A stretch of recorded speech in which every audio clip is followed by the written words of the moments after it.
साल था 1910। लंदन में ब्रिटेन के सम्राट जॉर्ज फ्रीडरिक अल्बर्ट यानी कि जॉर्ज पंचम का दरबार लगा हुआ था। इस दरबार में खास तौर पर बुलाया गया था महाराजा गंगा सिंह को। जॉर्ज पंचम ये जानता था कि गंगा सिंह मां करणी के बहुत बड़े भक्त हैं। उसने दरबार में एक पिंजरा मंगवाया जिसमें एक खूंखार शेर दहाड़ रहा था। जॉर्ज पंचम ने महाराजा को चुनौती दी कि आप शेर से लड़कर दिखाइए तो आपकी वीरता को जाने। अब भरे दरबार में ये चुनौती मिली थी तो महाराजा ने इसे स्वीकार कर लिया। उन्होंने पिंजरे में जाने से पहले हाथ जोड़कर मां करणी को याद किया। कहते हैं कि पिंजरे में महाराजा को देखकर शेर गुर्राने लगा। जैसे ही वो उनकी तरफ लपका, महाराजा गंगा सिंह ने एक ही बार में शेर को ढेर कर दिया। जब उन्होंने शेर से युद्ध किया तो पूरे माहौल में चूड़ियों की खनक सुनाई दे रही थी। ये चमत्कार देखकर वहां पर मौजूद लोग दंग रह गए। हर कोई समझ गया था कि मां करणी ने खुद ये युद्ध लड़कर महाराजा गंगा सिंह के प्राण बचाए हैं। इस घटना का जिक्र आज भी बीकानेर के इतिहास में मिलता है। कहते हैं कि खुद ब्रिटिश महारानी ने उनसे इस गुस्ताखी के लिए माफी मांगी थी। महाराजा गंगा सिंह, ऊंचे कदकाठी, लंबी गहरी मूंछें और गठीला शरीर। आज राजस्थान में इनके नाम से यूनिवर्सिटीज, नहरें और कई सारे पब्लिक प्लेसेस के नाम रखे गए हैं। यूं तो राजस्थान के इतिहास में अनेक राजपूती राजा हुए हैं, लेकिन बीकानेर राजघराने में अगर किसी राजा को सबसे ज्यादा सम्मान दिया जाता है तो वो थे महाराजा गंगा सिंह। 13 अक्टूबर 1880 में जन्मे गंगा सिंह सिर्फ 7 साल की उम्र में ही बीकानेर के राजा बन गए थे। अपने जीवन काल में उन्हें केसर ए हिंद समेत 14 अलग अलग उपाधियों से भी नवाजा गया था। वे एकमात्र ऐसे राजा थे जो बनारस हिंदू यूनिवर्सिटी के आजीवन कुलपति रहे। महाराजा गंगा सिंह ना होते तो शायद राजस्थान आज भी प्यासा और बंजर इलाका बनकर रह जाता। जिस वक्त किसी को पता ही नहीं था कि नहर होती क्या है, उस जमाने में वो बीकानेर के लिए नहर बनवा रहे थे। आज महाराजा गंगा सिंह के जन्मदिन पर हम आपके लिए लेकर आए हैं उनके इतिहास से जुड़ी एक डिटेल रिसर्च रिपोर्ट, जिसमें उनके जीवन से जुड़ी हर एक कहानी आपको जानने को मिलेगी। आप पहले हमारे चैनल को सब्सक्राइब कर लीजिए, फिर हम आगे बढ़ते हैं। महाराजा गंगा सिंह बीकानेर के महाराजा लाल सिंह की तीसरी संतान थे। उनके बड़े भाई थे डूंगर सिंह।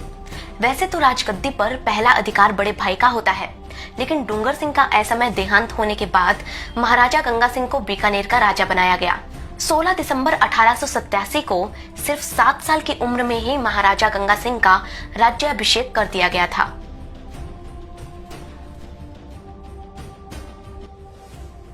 महाराजा गंगा सिंह बीकानेर का राजकाज और अपनी पढ़ाई दोनों एक साथ ही संभालते थे। स्कूलिंग पूरी करके उन्होंने अजमेर के मेयो कॉलेज से ग्रेजुएशन पूरा किया और साल 1898 में वो देवली रेजिमेंट से मिलिट्री ट्रेनिंग लेना शुरू कर देते हैं।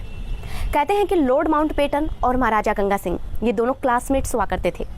मॉडर्न एजुकेशन ने गंगा सिंह के विचारों में काफ़ी नयापन लाया था और मिलिट्री ट्रेनिंग ने उन्हें काफ़ी डिसिप्लिन बना दिया था। सब कुछ सही चल रहा था, लेकिन फिर आया साल 1899। राजस्थान में भयानक छप्पनियां अकाल पड़ता है। बारिश की एक बूंद नहीं बरसी, नदियां थी ही नहीं और कुएं भी सूख गए थे। लोग पानी और अनाज के एक एक दाने के लिए तरस गए। हजारों लोग भूख के मारे दम तोड़ने लगे। उस वक्त महाराजा गंगा सिंह सिर्फ 19 साल के थे। राजा बनने के बाद ये उनके लिए सबसे बड़ी चुनौती थी। कहते हैं कि ये पहली बार था जब उन्होंने अपनी रियासत की जनता को इतनी बुरी तरह से दाने पानी के लिए तरसते हुए देखा। उन्होंने कई राहत कार्य करवाए। अकाल के दिन तो जैसे तैसे पार हो गए, लेकिन महाराजा गंगा सिंह इस समस्या को नहीं भूले। वो इसका कोई स्थायी समाधान चाहते थे। इसलिए उन्होंने सोचा कि क्यों ना राजस्थान में एक नहर बनवाई जाए। ये आइडिया महाराजा गंगा सिंह को उस वक्त आया था जब लोगों को ये तक नहीं पता था कि नहर कहते किसे हैं, लेकिन उन्होंने ठान लिया था कि वो अपनी जनता को प्यासा नहीं मरने देंगे। उन्होंने अपने चीफ इंजीनियर कंवर सेन से इस बारे में बात की। कंवर सेन ने उन्हें बताया कि अगर पंजाब सतलज नदी का पानी देने के लिए तैयार हो जाएगा तो राजस्थान में नहर आ सकती है। उस जमाने में ना ज्यादा अच्छी मशीनें थी, ना ही अच्छी टेक्नोलॉजी थी। भयानक गर्मी और लू के थपेड़े मजदूरों और जानवरों के काम करने में सबसे बड़ी समस्या थी। दूसरी तरफ अंग्रेज ही नहीं चाहते थे कि राजस्थान में कोई नहर आए, लेकिन गंगा सिंह ने हार नहीं मानी।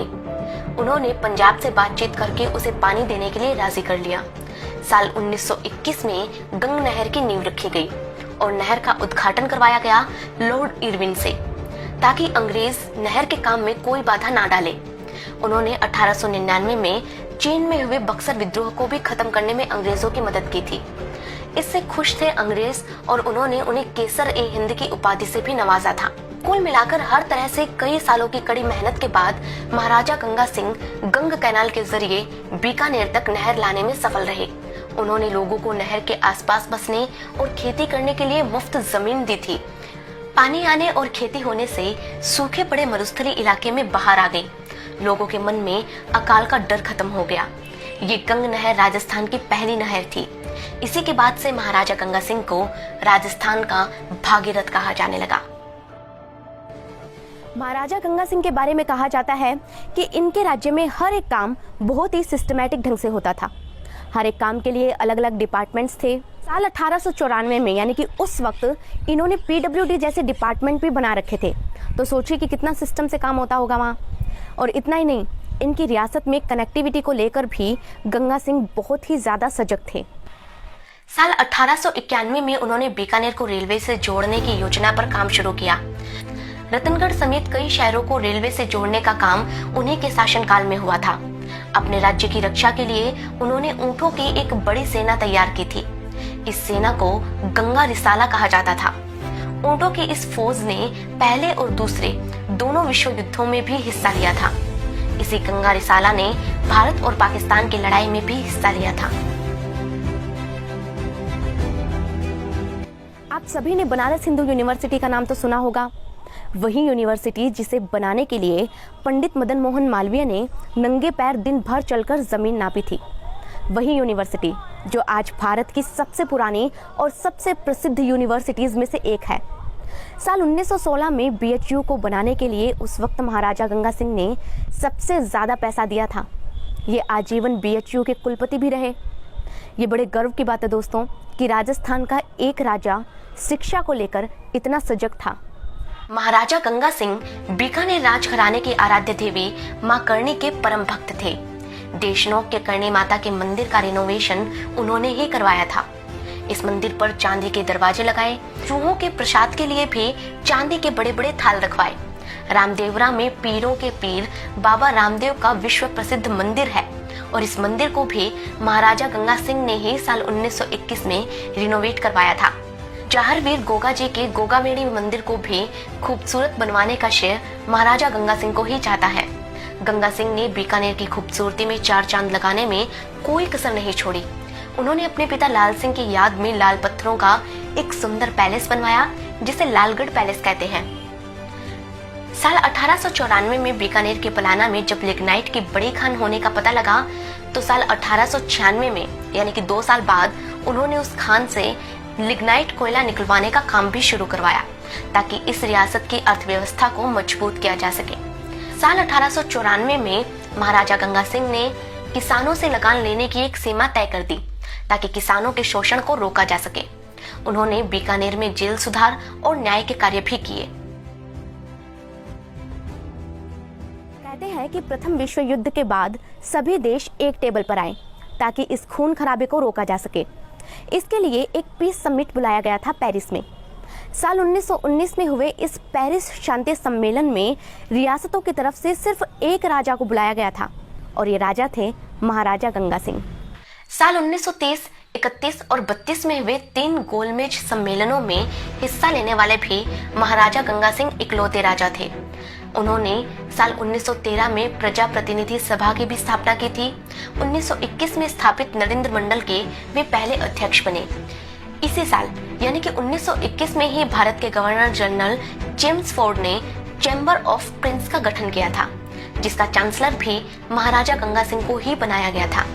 लेकिन अपनी जिंदगी में हर लड़ाई जीतने वाले गंगा सिंह साल 1943 में कैंसर से जिंदगी की जंग हार गए और दुनिया को हमेशा हमेशा के लिए अलविदा कह गए।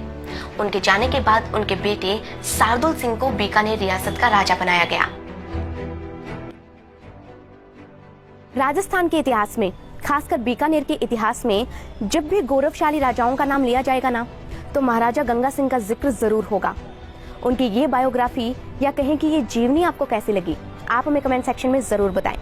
ये रिपोर्ट अगर आपको पसंद आई हो तो हमारे चैनल को याद से सब्सक्राइब कर लें, वीडियो को जरूर शेयर करें और कमेंट करके ये बताना ना भूलें कि आप हमें कहां से देख रहे हैं और अगला वीडियो किस टॉपिक पर देखना चाहते हैं। राजस्थान के इतिहास से जुड़े ऐसे ही एजुकेशनल वीडियो देखने के लिए आप हमारे चैनल को याद से सब्सक्राइब कर लें। धन्यवाद।